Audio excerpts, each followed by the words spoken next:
Hey everybody, and welcome back to Kerbal Space Program RP-0. We are joining the Venus Return project as it has just made its transition into Earth SOI, which I can't find, but should be... Oh, there it is!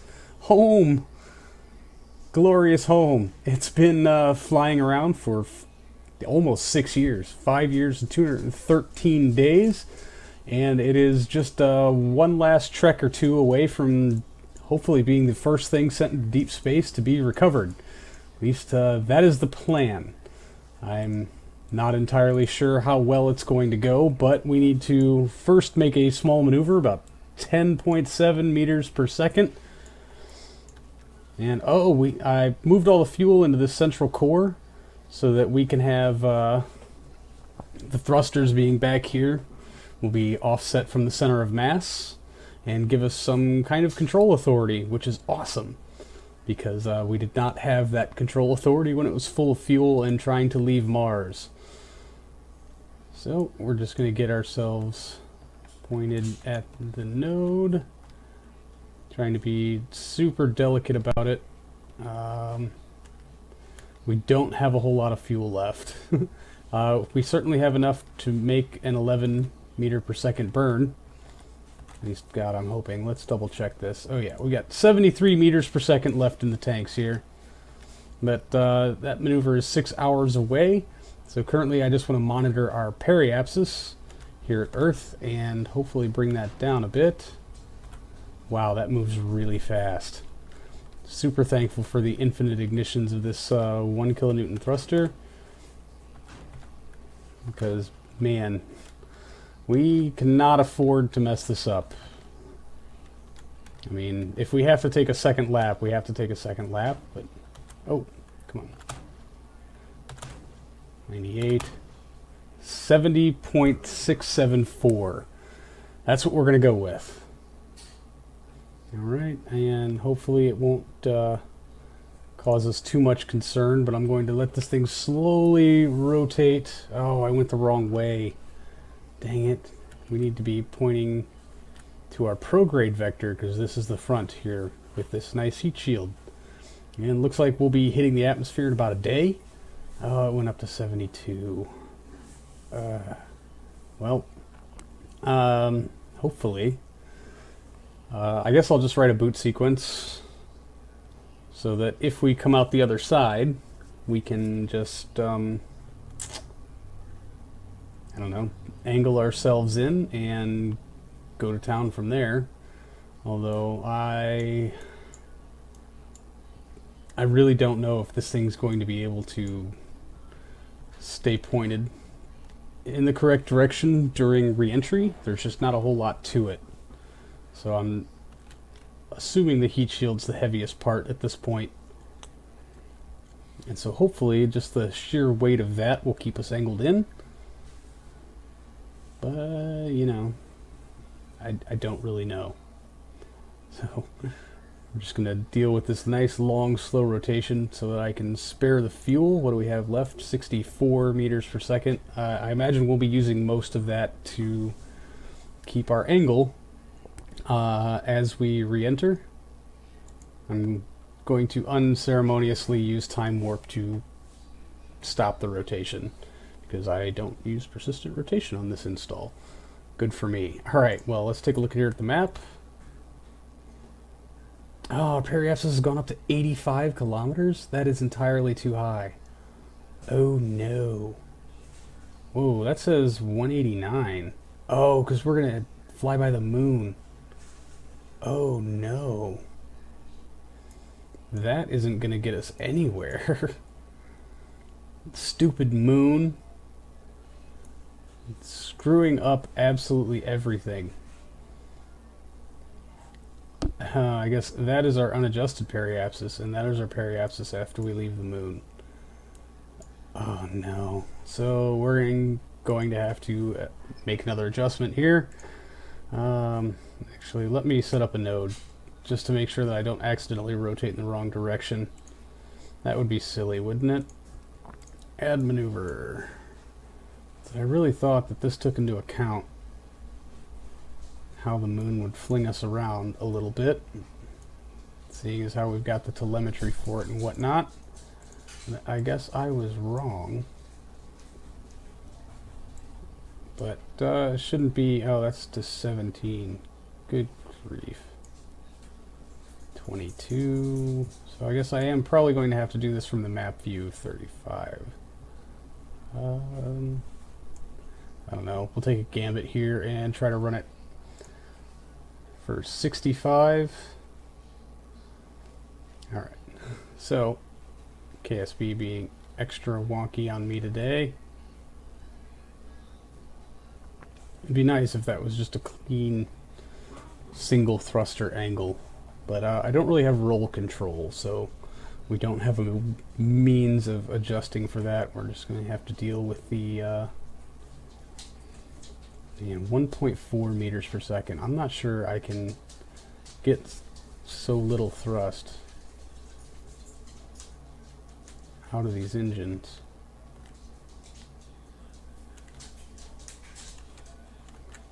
Yeah, we're already bouncing it around quite a bit. Alright, time warp to stop the movement. I know we're just a bit off angle. Not a big deal. And if I have to adjust it again, I will. Alright, ZX.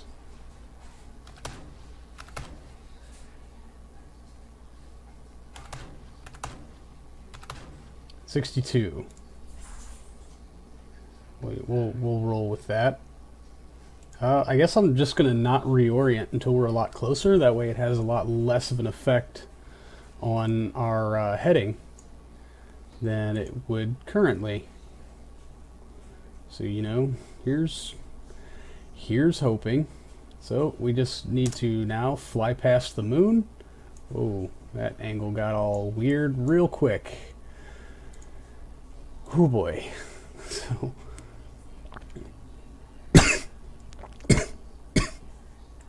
sorry about that.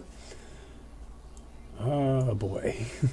I don't know. I would really like to chalk something into the win column for a change, and this mission, as unlikely as it was to do anything right, seems to have just proven me wrong in every single instance, which is amazing in its own right. Yeah, alright. I guess we should say hi, moon. Where are you? You should be up here somewhere. Maybe not. Was hoping to get an eye candy-ish shot, but I guess not. We are oh no, that's Saturn. I'm probably just doing it wrong. Oh, it's over there. Wow. Well, that's interesting. Alright, okay, yeah, this is our moon stats, so I can gloriously ignore them, although I probably should. No. Way too many things in orbit. There we go. What's our periapsis? Please still be 60-something and not collision course. Please don't freeze on me, KSP. That was weird. Alright, 62. And looks like if everything goes extraordinarily well, we'll land somewhere in northern Africa, maybe Iran, the Middle East, maybe. A dirt landing was not what I intended, but there's the moon. And that's not a bad shot, I have to say. This little guy. Thanks to a Mech Jeb hiccup, instead of going to Venus, he went to Mars, achieved orbit, scienced some things, even from the upper atmosphere, including goo samples and whatnot, transferred them all into this surveyor core, and is now, hopefully, coming home to let us get our first actual look of things that have been to other planets. And this will be the second use of this heat shield. It was also used for a braking aero capture at Earth, or at Mars, sorry. Come on. There you go. Alright, so let's go ahead and get clear of the moon and see where we stand as far as our trajectory with Earth. And thunk. There's that. Just slow. Oh, that's not the button I wanted to hit. I need to... We're close enough now to Earth where I can see all the satellites. Oh god, please tell me I didn't hit warp 2. Thank god.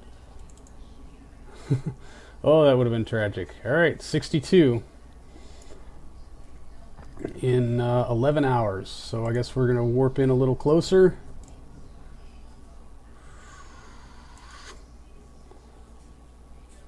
Two hours. Alright. So I guess I will write a boot sequence. We can shut down things in real time because we'll be that close.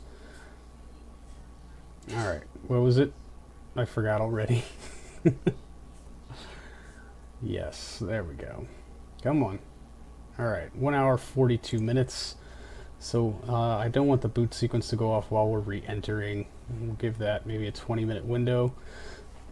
But I doubt, if we have to orbit again, I doubt we'll be in a 90-minute orbit. So we'll just say 2 hours, 10 minutes.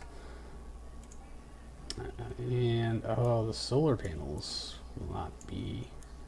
Well, I can boot them up again in real time. What I cannot do is reestablish contact if I don't have it. So we will activate that in 2 hours, 10 minutes. Oh, you know what needs to be done now. Arm parachutes. These are set to go off really low. Oh, come on. Yeah, we're going to play the You Can't Click on Me game. We're also going to play the Horrible Stutter game. Arm parachute. I've had KSP running for several hours now. I was toying around with a few things off camera. Nothing pertinent to the career mode, but well, running some simulations, doing some testing, trying to see if I could make something work. But we'll get to that in a future episode, hopefully. Alright, so I don't need flight computer anymore. What I do need to do is get this godforsaken reentry underway. Need KSP to not do dark garbage collection every 10 seconds or so. Alright, that seems close enough. Let's get ourselves angled into prograde.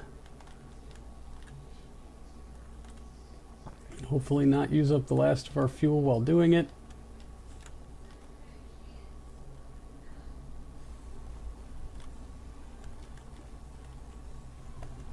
Oh, I stopped paying attention for half a second. And time warp.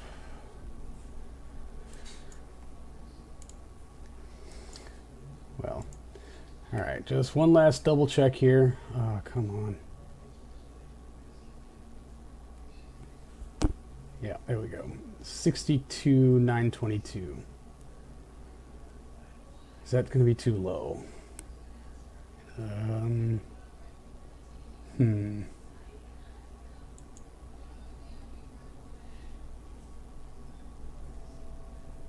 hope not.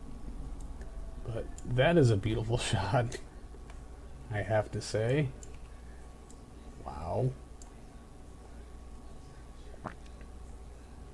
That's really quite a miracle we even got him this close, to be honest. And I could be happy with just getting this flyby. Although we get no bonuses for radioing in stuff from Mars, even if we are within a couple kilometers of Earth. Ooh, there's a camera change. Oh man. We're going really fast. Alright, so we are going to turn on SAS.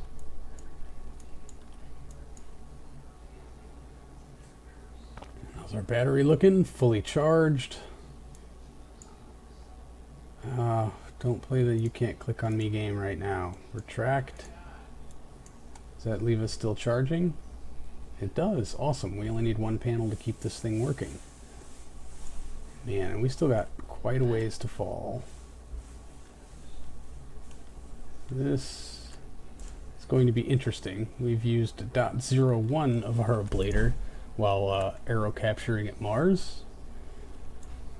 And soon we'll be behind the planet as far as the sun goes, so we can tuck away that other solar panel and tuck away our antenna when we do, and hope to God that 62 kilometers isn't too low of a periapsis. Alright, just figuring out which control surface pushes us away. Okay, that's... I should pump the fuel backwards if I'm going to do that.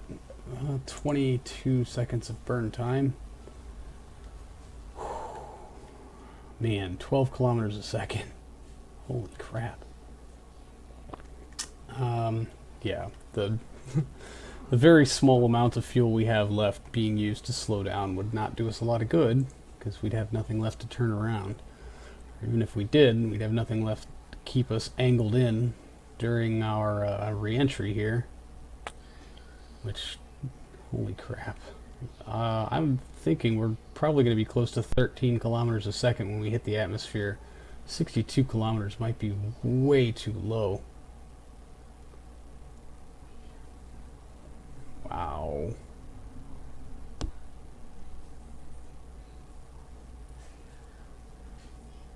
Well. Alright. Fingers crossed, everybody.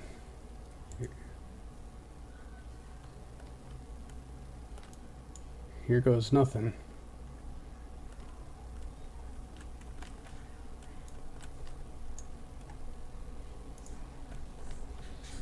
Deactivate that comm. Retract these solar panels. Hold. Try to get some lift, buddy. 13.04 kilometers per second. In climbing, we are at 110 kilometers altitude and falling very rapidly.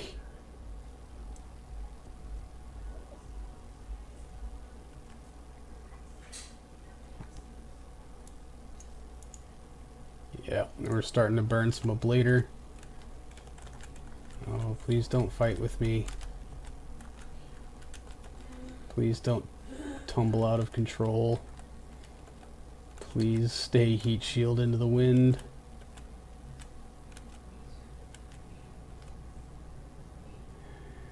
Here we go. Alright, I've got fingers off the controls. It seems to be holding pretty steady. Oh man. G-forces on that are ridiculous. Oh, they're gonna peg way the hell out. Oh man, we're down to 67 kilometers already. Just past 10 Gs. Whoa. We're captured. So at least we're not leaving, but man, that apogee is falling so fast. 21 million, we're at 62 kilometers. Oh yeah, we're coming home. Just will it be in one piece? Wow. Oh, racking up that chart ablator. We have deorbited. Down to 7.3 kilometers per second, 60 kilometers altitude, still falling. I don't think we're going to be bouncing back up, so it's just a matter of will we slow down enough before those parachutes go off at like 2.5 kilometers or so. Maybe. G-forces have started to taper off. We're down to 5,700 meters per second at 50 some odd kilometers altitude. Oh, just hang in there, little guy. Yes, yes, yes! The ablator held. We are coming down. Wow, that was a really quick deorbit capture re-entry. But wow, it's really good to know that you can do that. Holy crap. Parachute's still red, but it's fine. We got lots of leeway here on the altitude. Looks like we're plasma effects are starting to taper off. Thrusters are holding telemetry. They only burned half of their fuel. Did you look at that? Yeah, we're still holding at about 6 Gs of deceleration. Man, yeah, you don't get away with stuff like that when you got Kerbals on board. That would have very certainly been fatal. Alright, well, parachutes are going yellow. I'm certain that they will have a safe deployment. And there's 2 of them on such a small craft here. It looks like we're going to enjoy a nice, cushy landing. I'm going to go ahead and turn the SAS system off. We should just be able to fall clear into the wind now.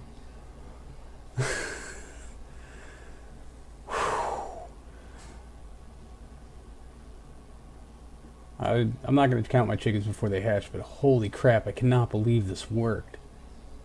I cannot believe we pulled this off. Our happy scientists are going to get lots of neat atmospheric and orbital data from Mars, including like goo samples and pictures taken on old film canisters. I mean, it's 1969, so they don't really have true digital. I imagine they've gotten some nice grainy black and white pictures beamed back for them, maybe a couple of 240p color pictures from orbit, but nothing like the super high-res awesome Kodak 0G film that this little guy's bringing home. Hopefully, provided that nothing else fails and the parachutes don't fail and we get a nice soft splashdown. And yes, I am using Kraken bait time warp to speed this along because it's nighttime and I mean, you can't tell on your screen, but there's some like islands over here and there's one over there. Yeah, I've got ambient light adjustment kicked all the way up, and it's still even really hard for me to see. And had I been able to adjust this thing to have us come down during the day, I totally would have, but I did not. Because this was just kind of where it was going to be. I didn't think it was going to make it, especially not after that nice little detour to Mars when it was supposed to go to Venus. This one huge hiccup at the very start. And this guy is quite a trooper. We've got primary shoot deploy. They're just going to slow us down a little bit until we get to about 700 meters, and then they'll go to full open. And hopefully we'll just see a nice, easy, gentle... Yeah, there they go. Alright. That's lots of parachutes that are thankfully not tangling. 5.8 meters per second is a little faster than I would have hoped. I guess that heat shield is still pretty heavy. We only burned off about a third of it. That's pretty impressive. I guess even the Apollo heat shields were over-engineered also. Correct me if I'm wrong on this, but I think I remember that they were supposed to do like a capture pass when coming back from the moon to put them into a much lower orbit and then do a second pass to re-enter, but they found out that they completely over-engineered the heat shield and just went for direct capture or direct deorbit because they could. And with that descent mode and the off-center of mass, they could angle themselves to generate lift so that they didn't G-force themselves to death like I quite often try to do with my Kerbals. I'm so excited to see how much science we get and how many cool points we get for returning something from that flew in Mars's atmosphere. And all the neat things science is going to learn. And we're about 35 meters up, so... Alright, fingers crossed, this is the last hurdle. Splashdown. Repeated splashdowns. But he's safe. It's safe, everybody. The Venus Return project has fulfilled all of its mission goals except going to Venus. But in light of that, that it went to Mars and made it back. I'm going to call this an amazing success. Holy shit.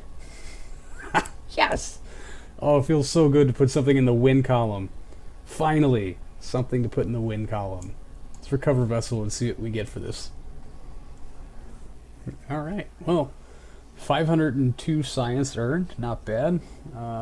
Space high over the sun. Biological sample high over Mars. Film return camera while flying over Mars Midlands. That was a big one. In space just above Mars. Space near. Recovery of a vessel returned from a flight over Mars. 1 data. Data value 36 plus 36 science just for that. Alright. Hey, $2,000. Not bad. I'd say all in all, it's, I mean, really, I thought we'd get a little bit more for returning something from a flight over Mars. But, you know, I'll take what I can get. 36 science, it's nothing to shake a stick at. You know, pictures are worth way more, but hey, it just feels really good to put something in the win column for a change. So I think that's going to do it for this episode, everybody. Thank you so much for hanging out. I do appreciate it, and I will see all of you in the next one. So until then, see you later.